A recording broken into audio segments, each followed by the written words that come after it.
Today we are going to be doing an experiment and proving how phenols are different from alcohols. So first off, just some context and background. So phenols and alcohols are very similar. Their structures are very similar, but they're a little bit different. But with the chemical properties, phenol is more acidic. Alcohol's acidity is usually around 16 pKa, and phenol's acidity is usually around 10 pKa, which is important to note because the less the pKa, the more acidic it is. So right here we have some rubbing alcohol, and then we have some Lysol.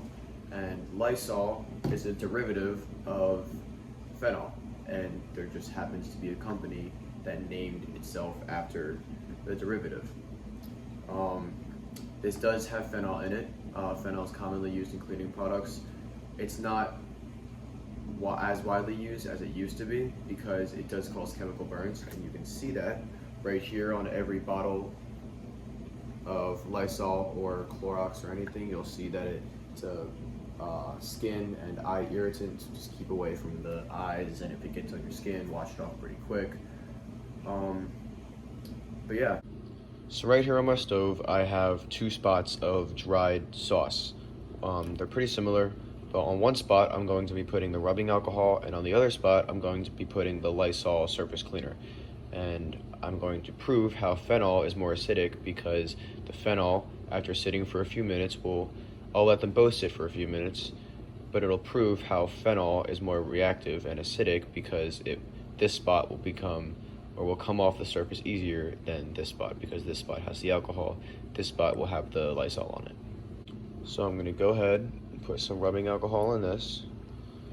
That's going to sit for a few minutes, and then I'm going to spray some Lysol on that spot. So already you can see a pretty huge difference. I mean, the Lysol, obviously, because it's mixed with other things, it's going to be white and foamy, and those chemicals are going to be working. And the rubbing alcohol is kind of just sitting there. It is working a little bit because of its acidity, but kind of already looks like the Lysol is working more. Alright, so it's been a couple of minutes. Both of the phenol and the alcohol have been working for a little bit of time on that dried sauce. And so now I have a wet sponge here, and I'm going to just swipe across once on each one. I will not put different amounts of pressure on when I'm wiping one or the other. I'm just going to be wiping the same. So first we can start with the alcohol. So just a wet sponge with water, one swipe. Okay, so not bad, right? There's still a little bit left, but it did get a decent amount on the sponge. Now I'll use the other side of the sponge, and here's where the phenol is working. So we have that Lysol, there is a phenol in that Lysol, and we'll see how that phenol is more acidic than the alcohol, and it'll come just clean off. So one swipe. Yeah, so I guess it's not a huge difference. May have been different amounts of sauce, but you can definitely see how that wiped up way more than the alcohol. It's a substantial difference.